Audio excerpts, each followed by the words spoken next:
고린도 교회는 십자가를 자랑하는 것이 아니라 세상의 지혜를 자랑했습니다.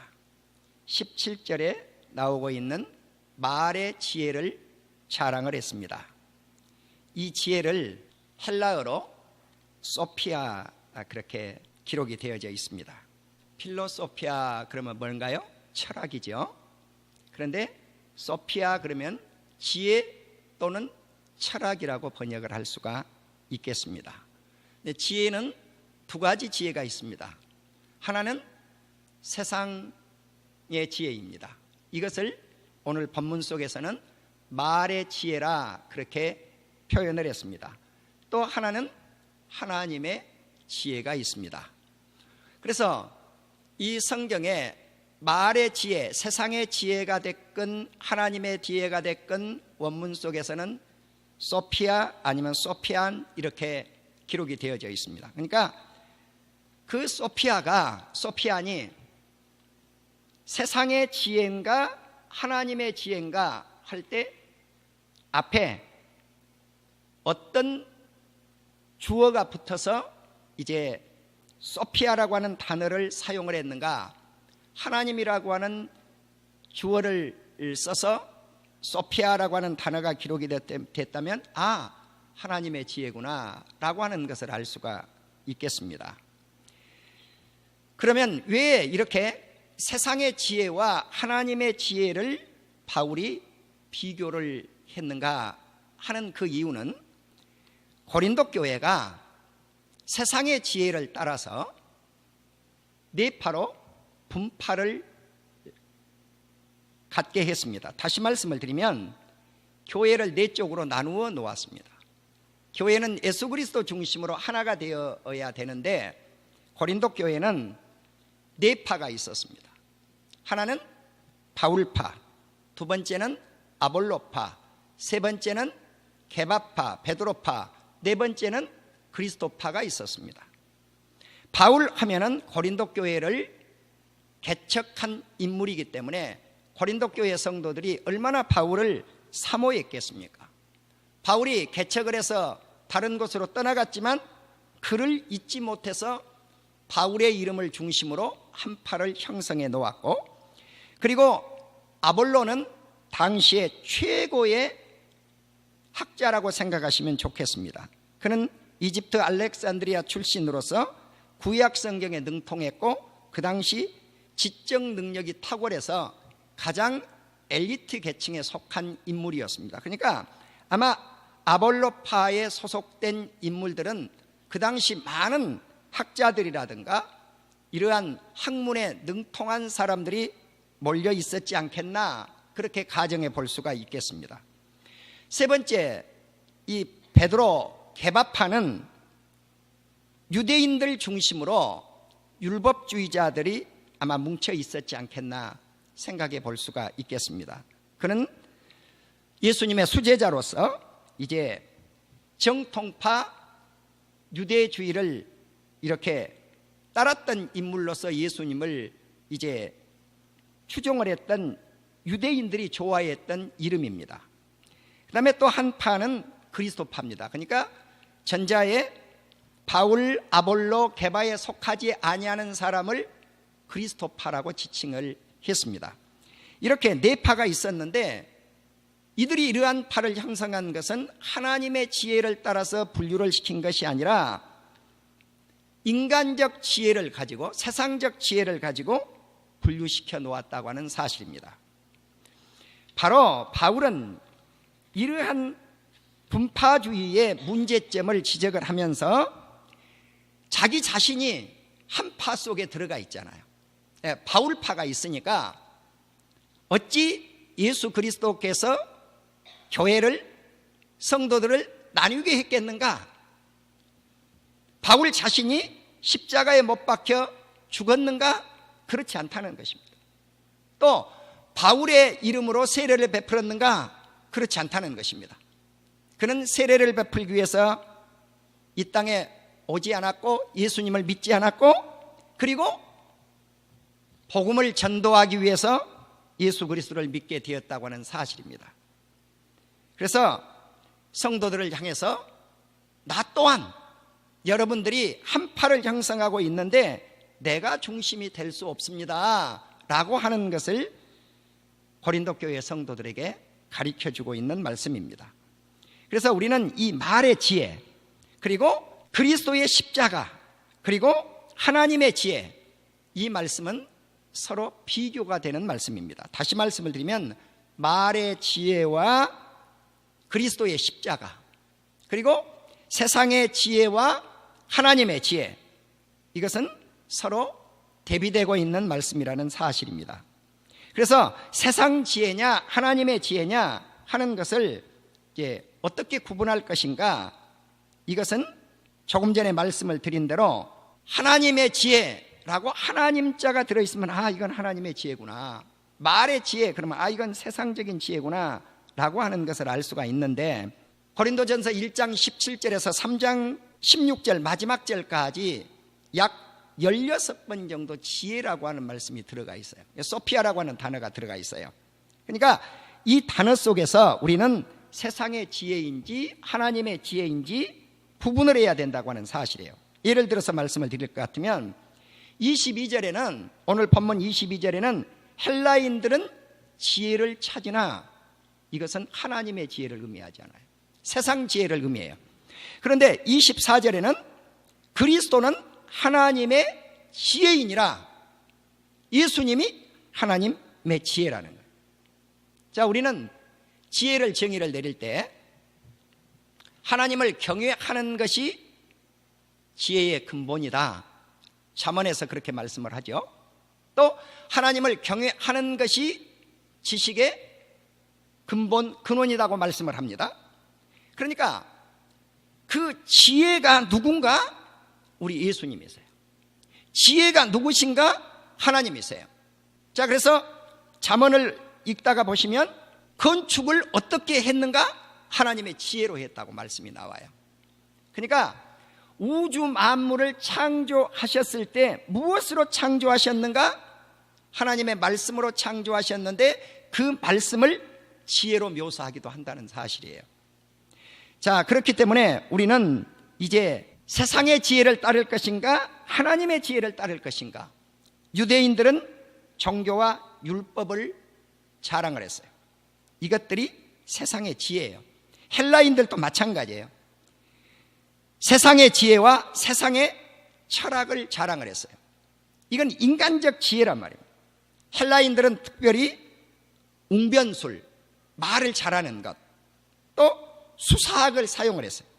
다른 사람을 설득해서 자기 주장을 영향력 있게 이제 행사하려고 하는, 다른 사람을 설득해서 자기의 주장을 이제 관철시키려고 하는 그러한 웅변술이라든가 수사학을 많이 사용하기를 좋아했습니다. 그래서 우리는 고영명 박사님 신약성경 해설을 보시면 이렇게 말씀을 하고 있어요. 유창한 말로 사람들을 감동을 시킬 수 있지만 영혼을 구원을 시킬 수 없다, 이 말씀이 나와 있어요. 다시 말씀을 드려서 세상 지혜로운 말로 사람들은 감동감화를 시킬 수 있는 거예요. 이것이 일반 세상의 강연으로 사람들의 마음을 확 끌어당기는 거죠. 자, 그럴 수는 있겠지만은 예수 그리스도가 들어있지 않는 강연 속에서 영혼 구원을 시켜낼 수는 없어요. 자, 그렇기 때문에 세상의 말로 설득을 해서 고린도 교회가 분파를 일으켰는데 그것으로 교회가 이루어져서는 되지 않는다는 사실입니다. 다시 말씀을 드리면 이제 18절에서 십자가의 말씀, 이 십자가의 말씀으로 교회가 세워져야 된다는 말씀입니다. 그래서 17절의 말의 지혜와 18절의 십자가의 말씀은 서로 상반되게 대비되고 있는 말씀이에요. 십자가는 우리의 영혼을 구원시켜내는 놀라운 사건입니다. 그래서 이 십자가 사건을 예수 믿는 사람들과 예수 믿지 않는 사람들이 바라보는 시각이 두 가지예요. 자, 예수 믿지 않는 사람들의 시각, 십자가는 어리석은 것이다. 자, 세상에서 예수 믿지 않으니까 멸망받은 자라, 바울은 그렇게 말씀을 했어요. 멸망받은 자들이 십자가를 바라보는 시각은 어리석은 것이다. 십자가는 어리석은 것이다. 자, 그러면 이 어리석다, 미련한 것이다 그 말입니다. 예. 멸망받은 사람들에게 십자가가 어리석은 것, 미련한 것이에요. 그럼 이 미련한 것을 어디에다가 또 사용을 했느냐? 21절에 보면 하나님은 전도에 미련한 것으로 믿는 자들을 구원해 내신다 그랬어요. 그러니까 일반 사람들이 생각할 때, 야, 예수 믿는 사람들이 뭘 저렇게 전도해 갖고 뭘 얻으려고 그래? 미련한 사람들이네? 이렇게 생각하는, 미련하게 생각한 그것을 통해서 하나님은 예수 믿는 사람들에게 구원을 주신다고 하는 사실입니다. 또 우리가 저 밑으로 내려가면 27절에서 하나님께서 이 땅에 하나님의 일꾼으로 세우신 사람들을, 어떤 사람을 세우는가? 미련한 사람을 세운다는 거예요. 미련한 사람을. 왜? 세상의 지혜로운 사람들을 부끄러워하기 위해서. 자, 그래서 우리는 예수 믿지 않고 멸망받아야 될 그러한 사람들이 십자가를 바라볼 때 어리석은 것이다. 그러나 어리석게 생각한 그것을 통해서 하나님은 구원을 시켜내고 세상에서 어리석다고 생각한 그 사람들을 선택을 해서 하나님의 나라를 일구어낸다는 사실입니다. 그러면 예수 믿는 사람들이 십자가를 바라보는 시각은 어떠합니까? 하나님의 능력이니라. 하나님의 능력이에요. 자, 그러니까 십자가가 어리석은 것인가? 또 십자가는 능력인가? 십자가는 어리석은 것이 아니라 하나님의 능력입니다. 사랑하는 우리 성도 여러분, 이제 19절에 오면 바울이 이사야서 29장 13절과 14절을 인용을 하면서 내가 지혜 있는 자들의 지혜를 멸하고 총명한 자들의 총명을 패한다, 이렇게 말씀을 했는데, 이사야 29장 13절과 14절을 보시면 이 백성이, 이스라엘 백성들이 입으로는 하나님을 가까이 하고 또 입술로는 하나님을 공경하지만 그들의 마음은 하나님께로부터 멀다는 것입니다.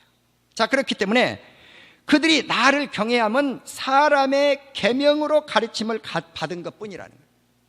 하나님의 지혜의 말씀을 통해서 하나님을 섬긴 것이 아니라 사람의 계명을 가지고 하나님을 섬기려고 하는 이스라엘 백성들의 어리석음을 지적하고 있는 것입니다.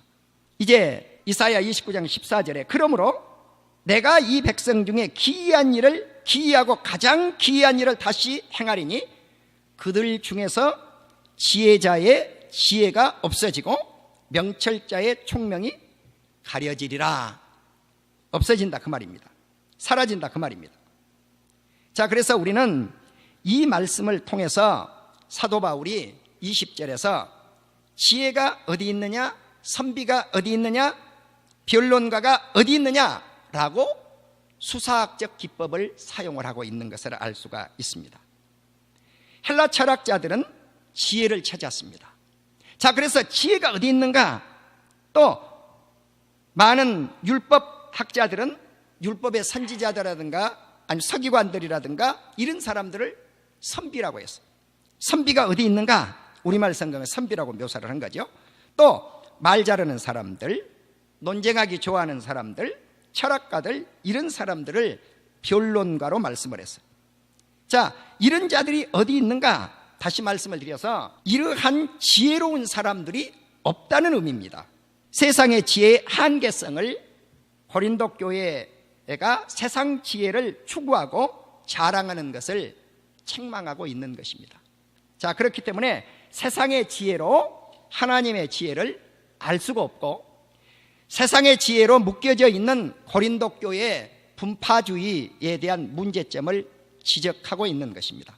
또 이사야 선지자는 이사야 19장 11절에서 애굽에는 지혜자가 없다, 그렇게 말씀을 합니다.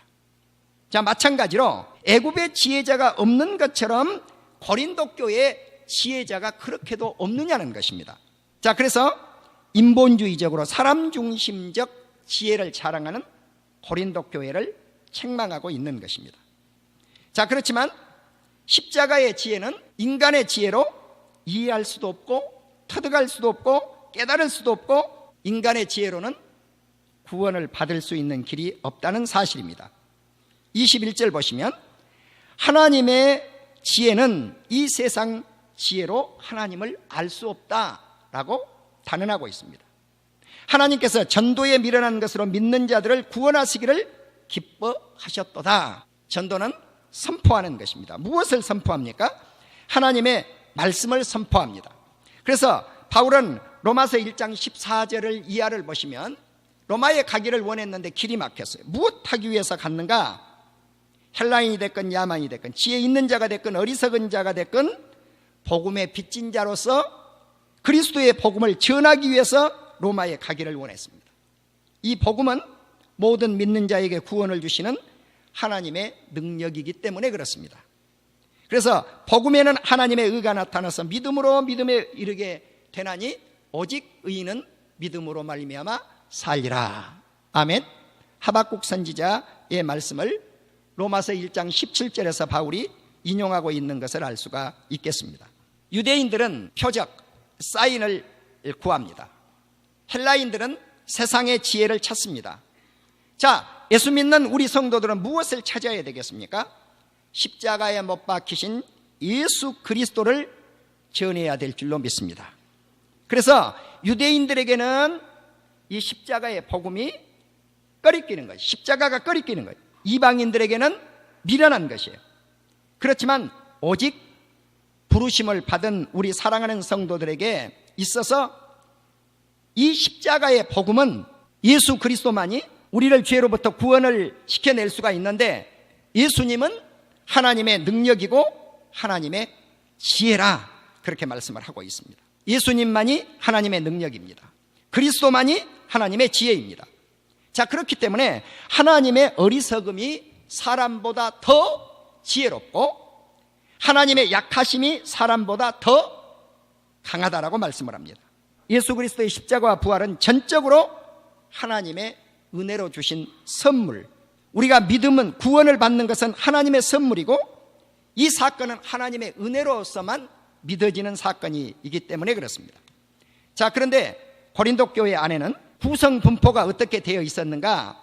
육체적으로 지혜 있는 자들이나 능력 있는 자들이나 문벌이 좋은 자가 그렇게 많지를 않았습니다. 자, 지혜가 있다고 하는 것은 학식, 교육을 잘 받아서 학식 있는 사람들이고 능력이 있는 사람은 사회적으로 지위를 얻고 있는 사람들이라고 할 수 있을 것이고요. 문벌이 좋다라고 하는 것은 혈통적으로 이렇게 상류계층의 사람들이라고 생각을 하는데 실질적으로 고린도 교회 안에는 그런 사람들이 별로 없었다는 사실입니다. 자, 이것을 바울이 지적을 하면서 세상에서 우리가 높이 평가받는 지혜, 능력, 사회적 신분, 높은 신분, 이와 같은 것으로는 구원받을 수 있는 조건이 될 수 없다는 것입니다. 하나님은 그렇기 때문에 오히려 세상에서 미련하고 약한 자들을 선택해서 그들을 일꾼으로 부름을 받게 하셨습니다. 세상에 미련한 것들을 선택해서 지혜로운 자들을 부끄럽게 했고 세상에서 약한 자들을 선택해서 강한 자들을 부끄럽게 했고 그리고 세상에서 천한 자들을 선택해서 그리고 멸시받는 자들을 선택해서 세상에서 가진 것 없는 자들을 선택해서 있는 자들을 폐하려 하심이니라. 다시 말씀을 드리면 인간이 자랑하는 지혜와 능력이 스스로 자기 자신들을 구원할 수 없다는 것입니다. 그리고 세상에 미련하고 약하고 천대받고 멸시받고 가진 것 없는 이러한 사람들을 선택을 해서 하나님의 나라의 복음 전도자로 들어 쓰셨다는 사실이에요. 그렇다면 우리가 그렇게 유명하게 생각하는 성경의 인물들은 정말 이 사람들이 대단한 사람들이었을까 처음부터? 그런데 몇 분들을 살펴보니까 아니더라고요. 아브라함과 다윗의 자손 예수 그리스도의 세계라, 예수 그리스도의 혈통 가운데 그 주인공 두 사람이 아브라함과 다윗이에요. 그런데 아브라함은 어땠습니까? 아브라함은 그의 아버지 데라가 우상을 섬겼던 인물입니다. 그런데 우상을 섬겼던 그러한 인물의 아들을 우상 섬기는 강 건너편에서 하나님이 아브라함을 불러내가지고 가나안 땅을 다 밟게 하고 가나안 땅에서 선택받은 하나님의 사람으로 부름을 받게 했다는 사실이에요. 이것이 놀라운 하나님의 구원의 역사가 아니겠습니까? 그러니까 특출난 인물이 아니었다는 거예요. 아브라함의 원래. 또 다윗은 어떠했습니까? 다윗도 마찬가지예요. 사무엘상 16장 11절 17장 34절 이하에 보시면 다윗이 양떼를 돌보는 목동이었는데 한나라의 왕으로 그를 불러다가 들어쓰셔서 언약의 백성으로 삼았던 것을 알 수가 있습니다. 민족의 지도자였던 모세는 어떻습니까? 그가 애굽에 갈 때 애굽의 공주의 양아들로 가지만 애굽을 나올 때는 왕자의 신분으로 나오지 않았어요. 노예 신분으로 나와요. 그리고 그는 미디안 광야로 도망가서 무엇을 했습니까? 양치는 목동이었어요. 대단한 사람이 아니었다는 거예요. 이러한 인물을 선택해서 하나님은 하나님의 나라의 위대한 일꾼으로 세우신다는 사실입니다. 열왕기상 19장 16절과 19절에 보면 엘리야의 수제자인 이사야를 보십시오. 그 또한 평범한 밭을 가는 쟁기질했던 농부에 불과했다는 사실입니다. 예수님의 수제자들은 어떨까요? 신약성경에 오면 수제자들을 보십시오. 예수님이 세 제자만은 꼭 데리고 다녔습니다. 누굽니까? 베드로와 요한과 야고보입니다. 그런데 이들이 다 갈릴리 출신이요, 죄인 취급을 받았던 그러한 갈릴리 땅의 어부들이었다고 하는 공통점을 지니고 있습니다. 그러니까 세상에서 뛰어난 인물들이 아니었다는 거예요. 그럼에도 불구하고 베드로를 선택해서 수제자로 삼았을 뿐만 아니라 그를 통해서 베드로 전후서를 하나님이 성경을 기록하게 했습니다. 요한을 선택을 해서 요한복음과 요한 1서, 2서, 3서와 요한계시록을 기록하게 했습니다. 이처럼 우리는 주님의 제자들이 특출난 인물들이 처음부터 아니었다는 사실이에요. 마태는 어떻습니까? 그는 레위라고도 이름을 붙였습니다마는 세무서 세관에 앉아있다가 부름을 받았고 그는 죄인 취급을 받았던 세리였습니다. 그런데 이러한 인물을 선택을 해서 제자로 삼았을 뿐만 아니라 마태복음을 기록하게 했습니다. 누가도 마찬가지입니다. 그는 의사 출신이었지만 그 당시는 의사들이 평범한 사람들이에요. 특출난 사람이 아니었다는 사실이에요. 우리는 이처럼 신약 성경에 등장한 인물들, 또 구약 성경에 등장한 유능한 인물들이 특출난 인물들이 아니었다는 거예요. 처음부터. 어떻게 보면 세상에서 미련하고 천하고 버림받고 소외된 계층의 사람들을 하나님이 불러서 하나님의 일꾼 되게 하셨다는 사실입니다. 자, 그래서 주님은 오늘 본문 30절에서 이렇게 말씀을 합니다.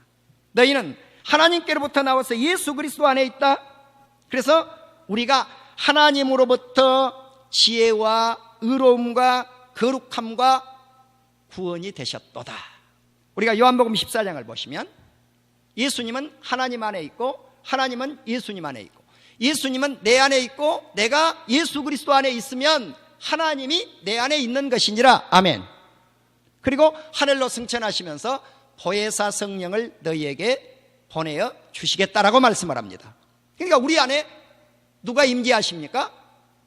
성부, 성자, 성령 하나님이 임재하셔요. 그래서 우리가 처음에는 미련했는데 하나님의 신이 내 안에 들어와 계신단 말이죠. 하나님이 내 안에 들어와 계시고 예수님이 내 안에 들어와 계시고 성령님이 내 안에 계시니까 이제 보통 사람입니까? 우리 성도님들이? 아니요. 하나님의 지혜를 얻은 위대한 하나님의 백성들이에요. 아멘. 그래서 신은 아닌데 신적 존재예요. 신적 존재. 왜? 성령이 내 안에 계시니까. 아멘. 이렇게 위대하게 하나님은 우리를 들어 쓰시고 계신다는 사실입니다. 이제 우리는 31절에 그러므로 너희가 자랑할 것이 없다는 거예요. 고린도 교회 성도들을 향해서 너희가 자랑할 것이 없다. 지혜롭다고 자랑하지 마라. 세상 지혜를 가지고. 또 세상의 철학을 가지고 웅변을 잘하고 말을 잘하고 변수를 잘하고 그렇다고 해서 자랑하지 말라는 거예요. 자랑하는 자는 예수 그리스도 안에서 자랑할지니라. 그래서 이 말씀을 에레미야 9장 23절을 인용한 거예요. 에레미야 9장 23절과 24절을 보면 지혜자는 그의 지혜를 자랑하지 말아라. 용사는 그의 용맹을 자랑하지 말아라. 부자는 그의 부함을 자랑하지 말아라. 자, 그럼 무엇을 자랑할 것인가? 9장 24절에 보면 자랑하는 자는 이것으로 자랑할지니 곧 명철하여 하나님을 아는 것과 하나님은 사랑과 정의와 공의를 땅에 행하는 자인 것을 깨달으라. 아멘. 그렇습니다. 이 말씀을 바울은 인용을 해서 자랑하는 자는 주 안에서 자랑하라고 말씀을 합니다. 이제 바울은 이와 같은 말씀을 갈라디아 6장 14절에서 나는 우리 주 예수 그리스도의 십자가와 예수님 외에는 자랑하지 않겠다. 십자가 외에는 자랑하지 않겠다. 또 고린도전서 9장 16절에서는 내가 복음을 전할지라도 자랑할 것이 없다는 거예요. 예수님을 전도할지라도 자랑할 것이 없는 것은 자랑하지 않는다면 내게 화가 임할 것이니라. 고린도 후서 10장 17절에 보면은 자랑하는 자는 주 안에서 자랑하라. 옳다 인정함을 받은 자는 자기가 자기를 칭찬하는 자가 아니요 오직 주께서 칭찬하는 자니라. 그러니까 자랑을 우리 스스로 해서 인정을 받고 칭송을 받는 것이 아니라 주님이 칭찬하는 사람, 이 사람이 참된 칭찬자이라는 것입니다. 그래서 빌립보 2장 26절에서 내가 다시 너희와 같이 있으므로 그리스도 예수 안에서 너희 자랑이 나로 말미암아 풍성하게 하려 함이라. 빌립보 3장 3절에 보면 그리스도 예수로 자랑하고, 그래서 바울은 십자가와 예수님으로 자랑하겠다고 각오를 했습니다. 저와 여러분도 예수님으로 자랑할 수 있는, 예수님을 온 세상에 자랑할 수 있는 지혜로운 하나님의 사람들이 다 되어지기를 주의 이름으로 축원합니다.